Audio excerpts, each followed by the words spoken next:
Hey, welcome to the video.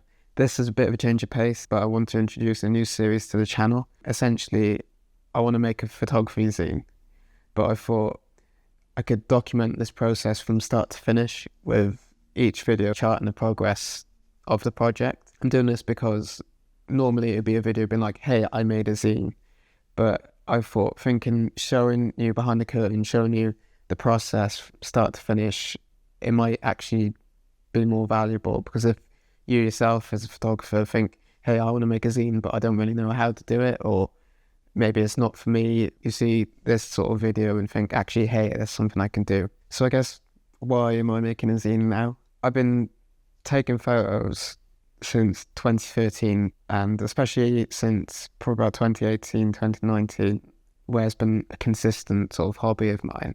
I've never sort of curated my work and made a collection sort of like as a body of work, and I think maybe now is the time to sort of do that, and set myself sort of that challenge to sort of focus my energy into something. I think the big inspiration point was this. It was the story about Joel Meyorwitz and his photo book.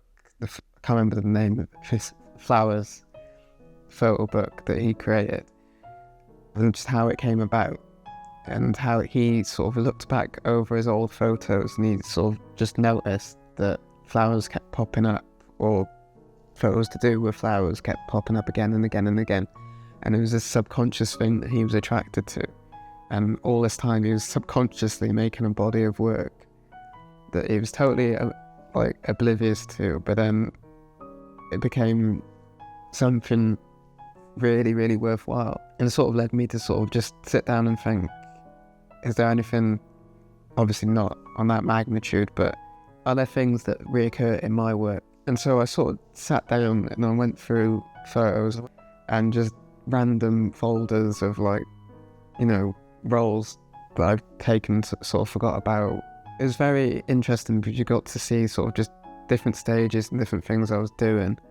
There was a lot of things, it was just like sort of people passing by. It was sort of people passing through the frame, sort of going somewhere. There was moving through space that seems to be attracting my eye a lot. I mean, that's a recurring theme for a lot of street photography, but it was something that just kept jumping out again and again. There was sort of similar sort of angles, there was similar sort of things happening, like lines emerging. This started to become the starting point for this project, really.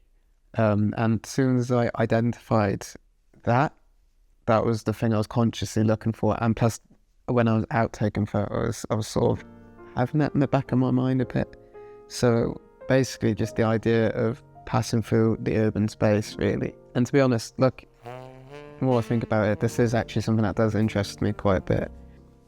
It's the idea that the city landscape is constantly changing. The people pass through it changes. How it is in the morning is different to how it is at night. How it is at night is different to how it is at lunchtime, for example. And it's the idea that sort of nothing in life is permanent. Everything's sort of constantly changing. Even if we can't see it on the day-to-day, there's that subtle changing. So how something is today will be different to how it is in 5 years' time. So it's that idea of sort of capturing time, capturing a moment, capturing movement. It's just, I think it's an interesting concept to play with, and you can sort of depict it in a lot of different ways. But it's led to me shooting in different ways, which is actually really exciting, and it's something that's sort of reinvigorating. Because sometimes when you just go out taking photos, you sort of feel like circling the drain a bit. You're just doing the same things, you're going to the same places, you're just going through the motions, but when you add something new into the mix, you just have to look at it a totally different way, and it's actually really exciting. And the original long list that I compiled out of my archive of photos, it's changed, and I'm taking stuff out and I'm putting new stuff in, because you've got to think, when you're curating a project, you're not curating a portfolio. It's not a greatest hits. It's a concept album as opposed to greatest hits. It's more of a journey. The images have got to work together as alone themselves. You can't just have like my best image, my second best image, my third best image. It's like if they don't align, then what's the point? And I do have a working title for this project. I want to call it Flux or something like that, some big dynamic word. Basically, I want a word that will look good on the cover, just big, bold, just in your face, just a strong word, really. I might change it. It could just be Marcus Smith Greatest Hits by the end of it, but we'll see. We'll cross that bridge when we come to it. This video is a bit more conceptual because this is the start of the project, really, and so everything's really open-ended as I'm gathering ideas.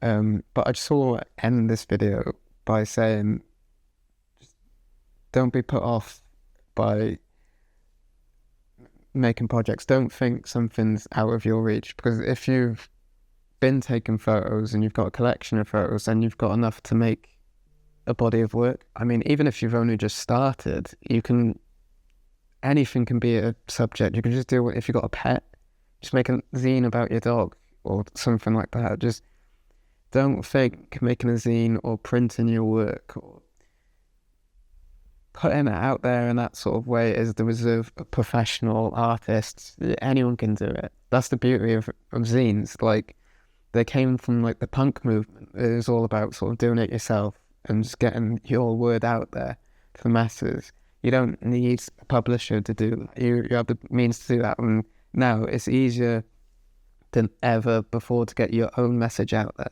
to the masses. I mean, look at this, for example. Like, we wouldn't be doing this 30 years ago.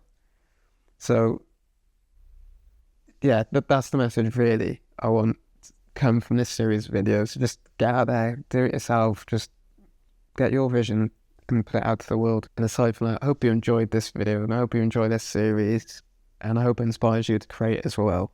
If you want to see more of my creative experiments, in my last video, I dabble with slow shutter photography, and that was actually made after I made the brief for this project. So you can actually start probably joining the dots there in the type of things I'm photographing and how I'm photographing it, and talking about the new methods that I mentioned earlier in this video. So go check that out. Like, comment and subscribe, and I'll catch you in the next one.